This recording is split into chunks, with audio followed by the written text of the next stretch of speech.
Good morning everyone. परसों आप लोगों का एचएस प्रीलिम्स एग्जामिनेशन है। तो अब आप लोगों ने ये लास्ट मोमेंट है, इस टाइम पे क्या लास्ट मोमेंट में पढ़ना चाहिए, कितना पढ़ना चाहिए, इन सब विषयों से हमें ऊपर उठ जाना चाहिए। बहुत रियलिस्टिक और प्रैक्टिकल बात करनी चाहिए कि इस समय का पढ़ा हुआ आपके किसी काम का नहीं है। इसलिए तो ये पेपर बड़े पेपर हैं, ये एक रात के थोड़ी पेपर हैं कि कॉलेज और यूनिवर्सिटी के जैसे हमारे पेपर होते थे कि एक रात रट्टा लगाया और पेपर क्लियर हो गया। ये नहीं है ऐसे paper. Multiple choice based question है। आपने अगर पढ़ा होगा, ठीक से पहले भी रिवाइज किया होगा, उस दिन भी रिवाइज हो जाए, याद आ जाएगा, है ना। तो उसमें तो कोई कठिनाई नहीं है। तो मेरा जो मानना है, क्योंकि मैंने अभी तक जितने भी अपने लाइफ में प्रीलिम्स एग्जामिनेशन दिए, यूपीएससी दिया, हिमाचल स्टेट दिया, हरियाणा, यूपी, आज तक ऐसा कोई प्रीलिम्स एग्जामिनेशन नहीं है जो मेरा कभी क्वालिफाई ना हो ही नहीं सकता। ये नहीं कि पढ़ा बहुत ज्यादा था। दो चीजें होती हैं, आप देखो, प्रीलिम्स को निकालना इटसेल्फ इज एन आर्ट। पढ़ाई एक लेवल तक हेल्प करती, दूसरा होता है पेपर से 2 दिन पहले का प्रोसेस डिफरेंट होता है। ये मेरा अपना पर्सनल अनुभव है, वो मैं आप लोगों के साथ शेयर करता हूँ। प्रोसेस डिफरेंट क्या है? 2 दिन पहले ये पेपर 1 साल नॉलेज कलेक्शन के पेपर थे, मल्टीपल रिवीजन के पेपर थे। तो अगर एमसीक्यू में आपने कोई क्वेश्चन पढ़ा होगा और उसका ऑप्शन अवेलेबल है, वो आपको वहां याद आ जाएगा। जैसे हमारी ना बोर्ड में क्या आदत होती है यूनिवर्सिटी में, हम लोग क्या करेंगे, लास्ट तक गेट के सामने तक बुक लेके जाएंगे। यहां पर भी बच्चे मैं देखता हूँ ऐसे ही करते हैं कि सेंटर के बाहर बुक लेके बढ़ रहे हैं और 2 घंटे का जो गैप है गाड़ी में बैठ के उसमें भी पढ़ रहे हैं, छाया में बैठ के उसमें भी पढ़ रहे हैं। कोई फायदा नहीं है इस पढ़ाई का, क्योंकि याद आ जाएगा वहां पे अगर पढ़ा होगा। अगर नहीं पढ़ा होगा तो मीन्स आपके नोट्स से दोबारा नहीं आएगा, क्योंकि आपने अपने नोट्स तो पढ़ ही लिए। और वैसे भी जस्ट पढ़ा हुआ आपको कभी याद भी नहीं रहता। ठीक है, इसमें मल्टीपल साइकिल की रिवीजन के बाद ही कोई चीज आपके दिमाग के अंदर तक बैठती है और उस दिन याद आ जाती है। इसलिए लास्ट मोमेंट इवन मैं ये भी बोलूंगा, है ना, कई बच्चे शायद मुझसे इत्तेफाक ना रखें इस बात से, इवन 1 हफ्ते पहले तक भी पढ़ाई अगर आप बंद करोगे तो आपके मार्क्स में कोई डिफरेंस नहीं आता। 1 हफ्ता पहले भी पढ़ाई बंद कर दो, जीरो कर दो, कोई डिफरेंस नहीं आएगा आपके मार्क्स में। राइट। तो अभी हम लोगों को क्या करना चाहिए? पेपर के 2 एस्पेक्ट हैं। एक है ज्यादा से ज्यादा पढ़ना, उसको रिवाइज करना, वो वाला खत्म हो गया काम। अब आपके पास 48 घंटे भी नहीं रह गए। अब हमारा क्या काम होना चाहिए कि जो हमने पढ़ लिया उसको हम ठीक से पेपर तक संभाल लें और परफॉर्म कर लें, उतना भी पर्याप्त है। आप लोगों ने हमारी इतनी सारी टेस्ट सीरीज दी, इवन लास्ट के फुल लेंथ टेस्ट भी दिए, आपने खुद ये रियलाइज किया होगा कि कितनी सिली मिस्टेक्स कर रहे हो आप। तो अगर इस मूवमेंट पे हम केवल सिली मिस्टेक्स को ही कम कर दें, वीड आउट कर दें, तो भी काफी। अगर 5 से 6 क्वेश्चन आपने सिली मिस्टेक में गवाए हैं तो आपने 15 नंबर गवाए हैं सिली मिस्टेक्स में। इतने का ही गेम होता है आपका। ऐसा थोड़ी कि प्रीलिम्स 20-25 नंबर से रुकेगा। कितने नंबर से किसी अच्छे बच्चे का प्रीलिम्स रुकता है? 2 मार्क्स, 1.5 मार्क्स, 0.34, 3 मार्क्स, 5 मार्क्स, बस। इतने का ही गेम है कि अगर हम सिली मिस्टेक्स को संभाल लें, पेपर हो जाएगा क्लियर। अभी जो मेरा एक पर्सनल ओपिनियन है, पहले मैं जनरल स्टडीज के बारे में बात करूंगा, फिर मैं सीसेट के बारे में आपसे बात करूंगा। जनरल स्टडीज में जैसे अभी आप लोगों को क्या करना चाहिए, जो मेरा मानना है, keep your self fresh and light. आप अपने ब्रेन को, मीन्स आपका ब्रेन बहुत अच्छा कब परफॉर्म करता है, आपने खुद भी अनुभव किया है। हिमाचल तो वैसे ही इतना स्पिरिचुअल स्टेट है, तो जितना हम मेडिटेटिव हो जाते हैं, है ना, या जितना हम आराम में रिलैक्स होते हैं, उतना अच्छा ब्रेन परफॉर्म करता है मेरी मानने से। अभी जैसे दिन में, जैसे मेरा अगर पर्सनल अनुभव क्या है, मैं दिन में 2 बार मेडिटेशन करता हूँ, है ना। तो अगर शाम के समय में, सांझ के समय में आप आराम से अभी रिलैक्स करो, करवा चौथ का दिन है, शाम के समय में सांझ को नहा धो के आराम से कोशिश करो डीप ब्रीदिंग करके आधे घंटे मेडिटेशन करने का। कई लोग हैं जो डेली रूटीन में, मेरी जिन बच्चों से बात होती है वो करते हैं डेली रूटीन में। कुछ लोग हैं जो शायद उतना फ्रीक्वेंट नहीं करते, आगे पीछे करते रहते हैं। तो कोशिश करो। उसमें क्या करना है, डीप मेडिटेशन ब्रीदिंग के थ्रू पहले ब्रेन को रिलैक्स कर लो। 5 से 7 मिनट लगेंगे ब्रेन का, क्योंकि हमारा ब्रेन क्या होता है, मंकी माइंड, मंचिंग ब्रेन। कुछ ना कुछ आप बैठोगे, टेंशन बनी रहेगी पेपर की, तो कुछ ना कुछ सोच रहे होगे। इस थॉट प्रोसेस को रिलैक्स करने के लिए बैठ जाओ, थॉट प्रोसेस को चलने दो, डीप ब्रीदिंग करने दो। आफ्टर ना 3 to 4 गुड मिनट्स आपके ये थॉट्स कम हो जाएंगे, 5 मिनट में गायब हो जाएंगे। उसके बाद ये वाला जो हमारे आईब्रोज के बीच वाला पार्ट है, जस्ट कॉन्सेंट्रेट ओवर है ना। कॉन्सेंट्रेट, अपनी अपनी क्षमता है हर किसी की। कोशिश करो जितनी आपकी क्षमता है उससे ज्यादा पुश करो। बीच में चाहे ब्रेक ले लो, आपको लगता है अब और नहीं बैठा जा रहा, होता है 10 मिनट, 15 मिनट, किसी का 5 मिनट, है ना, ले लो 1 मिनट, 1.5 मिनट एक्स्ट्रा ले लो, आंख खोल लो, थोड़ा हिल डुल लो, फिर से बैठ जाओ। आप देखोगे आधे घंटे बाद आपका ब्रेन बहुत रिलैक्स हो चुका होगा। आप अपना खुद बीपी भी नाप के देख लेना, गिर जाएगा, हार्ट रेट डिप हो जाएगा, रिलैक्स हो जाएगा ब्रेन। आप देखोगे आपकी ऑब्जर्वेशन फास्ट हो गई है। यही एक्सरसाइज कल मॉर्निंग में, अब ये अगर आप पेपर से पहले करके जाओगे उतनी इफेक्टिव नहीं होगी। अगर आपने इसकी 3 to 4 साइकिल्स कर लिए पेपर से पहले, बहुत फर्क पड़ेगा। आप परसों मेरे को कॉल करके खुद बताओगे कि इसने, जिन लोगों ने ये कर लिया, बहुत हेल्पफुल होगी। 3 4 5 एक्स्ट्रा क्वेश्चन जो गलत हो सकते थे वो नहीं करोगे। इतना का ही गेम बता रहा हूं मैं आपको, पढ़ने वाला गेम निकल गया आपका। ठीक, तो अब आपने क्या करना है, कल मॉर्निंग में भी यही प्रोसेस रिपीट करना है, इवनिंग में भी रिपीट करना है। कुछ लोग हैं जो ट्रेवल करके अपने सेंटर तक जाएंगे, तो इवनिंग में कल ट्रेवल करना है, इवनिंग तक वहां पहुंच जाना और वहां पे भी ये प्रोसेस करना। परसों मॉर्निंग में भी ये प्रोसेस करना है। मेरी राय में आपको आज दिन के बाद तक, परसों तक कुछ नहीं पढ़ना चाहिए। आपको जितना फिजिकल एक्टिविटी करो, अपने को रिलैक्स करो, मेडिटेशन करो और चिल करो, आसान भाषा में चिल करो, है ना। हमने ओवरलोड नहीं लेना है। Stress will always have it's impact over your performance in the examination. आपको वहां पे पेपर में अगर स्ट्रेसफुल रहोगे तो आप हमेशा सिली मिस्टेक करने की पॉसिबिलिटी ज्यादा है। ज्यादा सिली मिस्टेक करोगे, पेपर हाथ से निकल जाएगा और फिर 1 साल का इंतजार। और आप तो कई सारे लोग वेटरन हैं इस एग्जामिनेशन में, एक छोटी सी गलती, चाहे वो प्रीलिम्स है, चाहे वो मेंस है, चाहे वो इंटरव्यू है, फिर से पूरी साइकिल को रिपीट करवाती है, which is a very painful exercise. तो मैं नहीं चाहता कि कोई केवल इस वजह से कि पूरी तैयारी, पूरी मेहनत करने के बाद ये छोटी गलतियों की वजह से बाहर हो जाए, राइट। तो अब आपने क्या करना है कि इस प्रोसेस को रिपीट करना है, मेडिटेशन वाले। सेकंड एस्पेक्ट, अब जब हम पेपर तक पहुंच गए तो हमें क्या करना है। एक चीज आप इस चीज को समझिए, आपका पेपर लेंदी है, इस बार बहुत लेंदी है। पिछली बार का भी पेपर लेंदी था। लेंदी पेपर 3 घंटे में खत्म करना, 2 घंटे में करना बहुत मुश्किल होता है। 100 क्वेश्चन है, एक क्वेश्चन में ऑन एन एवरेज, अगर मैं गणित करूं, ऑन एन एवरेज 1.25 मिनट भी नहीं मिल रहा। और अब पेपर, जिस तरह का नया पेपर का अरेंजमेंट आपने देख लिया ना, पहले तो हिंदी एक तरफ है, इंग्लिश एक तरफ है, पेपर अटेम्प्ट करना आसान होता था हमारे समय में। आपके समय में पेपर जिस तरह से पिछले साल से अरेंज किया गया, उससे पिछले साल से पेपर में आते हुए क्वेश्चन भी गलत होते हैं, सिली मिस्टेक्स। इस प्रकार के नए टेबुलर फॉर्मेट में अरेंजमेंट करने से सिली मिस्टेक बहुत ज्यादा बढ़ी है। बहुत लोगों ने ये एक्सपीरियंस किया होगा, जिन्होंने पहले और नए दोनों पेपर दिए हैं, उन्होंने ज्यादा एक्सपीरियंस किया होगा। जिन पुराने लोगों की इतनी तैयारी के बाद भी पेपर नहीं निकल पा रहा, नॉलेज की कमी नहीं है आपको, आप जो मैं ये बातें बोल रहा हूं उसकी जरूरत है। तो जिनका एक से ज्यादा अटेम्प्ट है वो इन बातों पर ज्यादा अमल कीजिए। आपने क्या करना है, आपका पेपर 3 कैटेगरीज में हमेशा डिवाइडेड होता है, इस बार भी आएगा। एक कैटेगरी है इजी, एक है मॉडरेट, एक है डिफिकल्ट। ये पेपर कंपटीशन एग्जामिनेशन है। लास्ट टाइम पेपर टफ था, कट ऑफ 108 थी, मींस 55% क्रॉस नहीं किया ना। और 10 से 15, आप देखिए नंबर, 10 से 15 सवाल इसीलिए बनाए गए हैं, वो आपको ललचाएंगे जरूर, लेकिन आप ठीक कर नहीं पाएंगे। तो इस बात का ख्याल रखना है। आपने ये मान के चलना है पेपर जाने से पहले कि आपको आज 85 सवाल ही करने हैं, 15 सवाल में काटा मार देना है पहले गो में। ये मैं क्यों बता रहा हूं, पेपर लेंदी है। अगर अन्यथा 100 के 100 सवालों के साथ स्ट्रगल करोगे तो you will end up losing your time and energy and concentration as well, जो कि बाकी क्वेश्चन पे इंपैक्ट डालेगा। आपने पहले ये मानना है, मैं पेपर को जाके 3 कैटेगरीज में डिवाइड करूंगा। पहली कैटेगरी है कैटेगरी ए, जिसमें क्वेश्चन को एक शॉट में मैं पूरा कर सकता हूं या कर सकती हूं, और इस क्वेश्चन में मात्र 30 सेकंड मुझे लगेंगे, क्योंकि सिंगल स्टेटमेंट बेस्ड आसान सवाल है। हर सवाल को 2 बार पढ़ना है जरूर, क्योंकि इस बार ट्रिकी नेचर के क्वेश्चंस आ रहे हैं। जल्दी पढ़ने में गलत होने की संभावनाएं अधिक है, तो जल्दी से पढ़ना नहीं, आराम से पढ़ना, 2 बार पढ़ना, फिर ऑप्शंस को देखना। पढ़ते हुए ही ये इजी क्वेश्चन कौन से होते हैं, 30 से 35 क्वेश्चन आसान आएंगे, जिसके लिए आपको ऑप्शन की भी जरूरत नहीं है।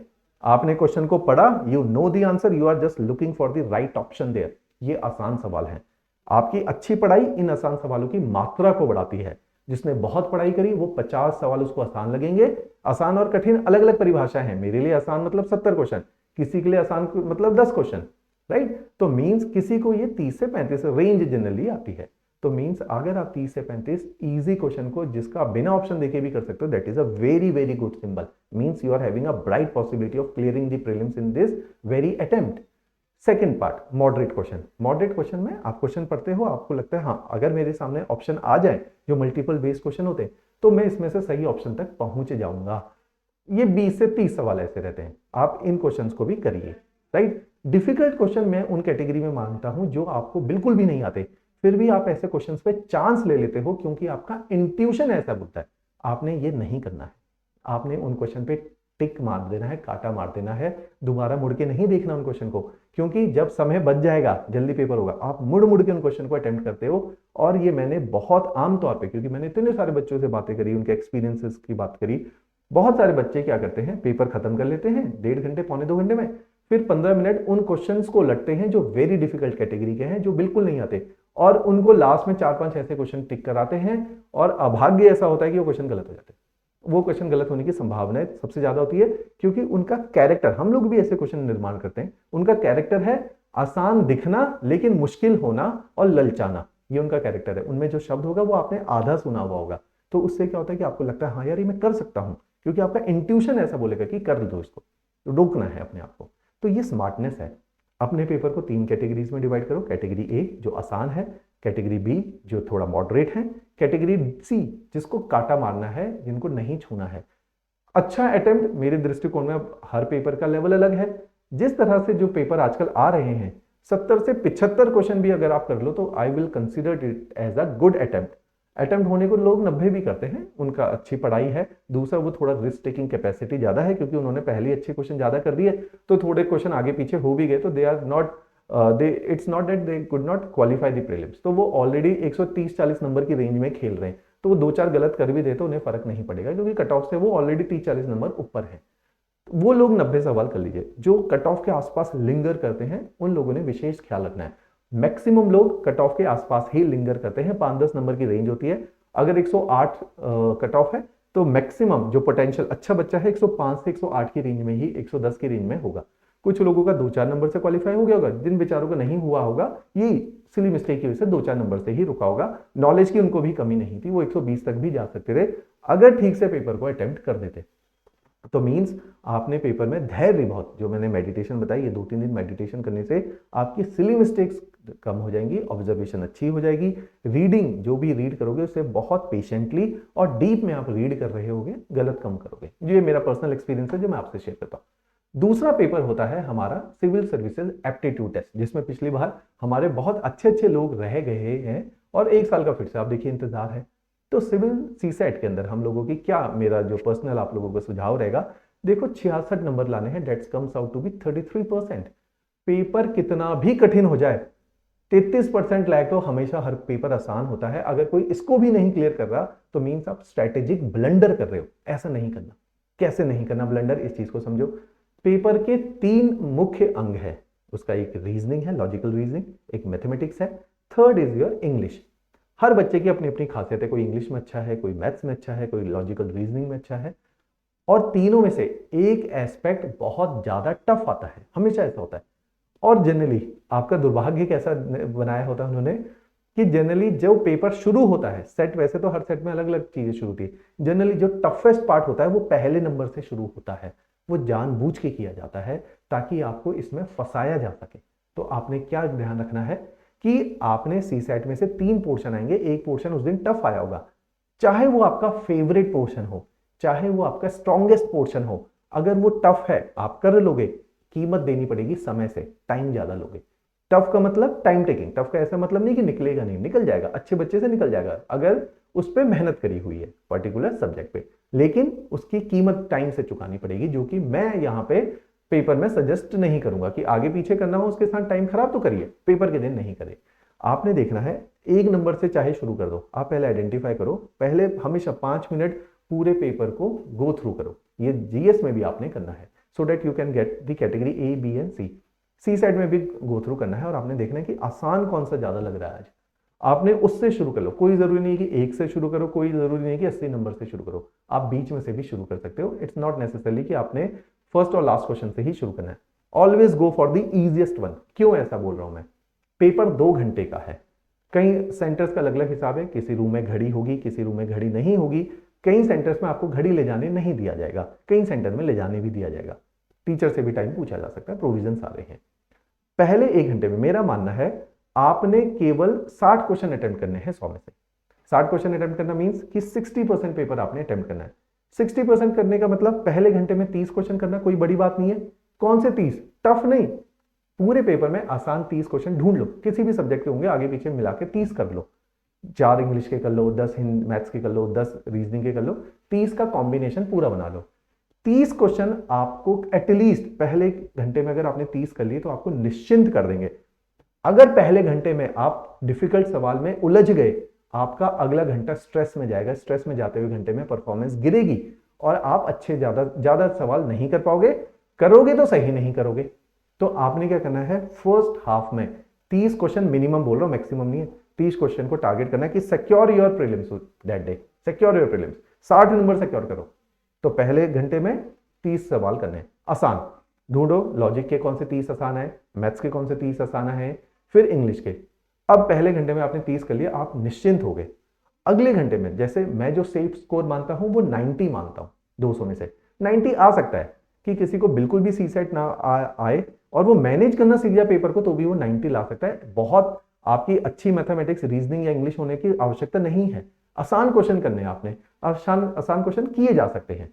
तो सेकेंड हाफ में आप क्या करेंगे, जो आपको लगता है कि हाँ ये थोड़ी सा टफ है, इनमें टाइम लगेगा, तो 30 क्वेश्चन करने में 1 घंटे से पहले लग जाएंगे। अगर वो आसान सवाल हैं, एक सवाल आसान सवाल 1 मिनट में आसान से होता है, इंग्लिश का भी किया जा सकता है, मैथ्स का भी किया जा सकता है, लॉजिकल रीजनिंग, अगर फिर भी आप 1 घंटे में 30 करके तो it is a good score. Second hour में आपके पास एक क्वेश्चन के लिए 2 मिनट है, अगर आप फिर भी 45 क्वेश्चन कर, है ना, 15 क्वेश्चन करके 18 कर गए तो आपका टोटल अटेम्प्ट बढ़ जाएगा, ये आपके प्रीलिम्स को सिक्योर कर देगा।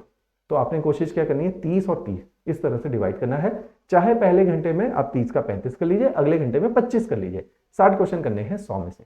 तो इस तरह से आप अपने सीसेट की एक स्ट्रेटेजी डिवाइस कर सकते हो। सीसेट डुएबल है, आसानी से हो जाता है और आसान क्वेश्चन को टच करना है।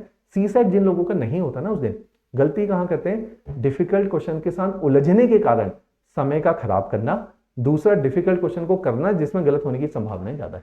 आपने कम क्वेश्चन करने, पहले मान के चलना है कि मैंने आधा पेपर ही करना है, लेकिन उस आधे पेपर में मैंने आसान आधे करने हैं, डिफिकल्ट आधे करने नहीं है। ये पेपर में कॉम्पिटिटिव पेपर है, डिफिकल्ट करने का थोड़ी सवाल है ज्यादा कौन करता है, ठीक है। तो स्ट्रेटेजिकली हम लोग जाएंगे।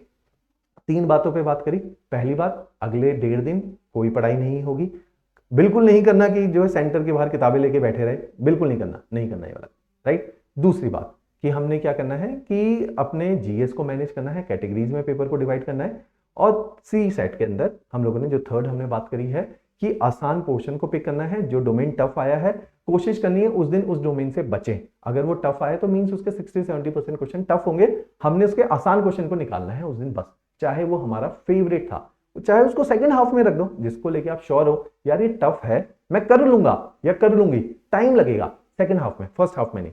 फर्स्ट हाफ में हमेशा go for the easy pray, इस चीज का ध्यान रखना है। और हमारी तरफ से बहुत शुभकामनाएं हैं आप लोगों को, आप लोग पेपर देके आइए, हम उस दिन आपके साथ डिटेल में आंसर की डिस्कस करेंगे, राइट। उसके बाद हम मेंस की भी तैयारी करवाएंगे आपको, जो कि हमने कमिट किया हुआ है। ऑलराइट, चलिए हमारी तरफ से बहुत बहुत शुभकामनाएं आप लोगों को, धन्यवाद।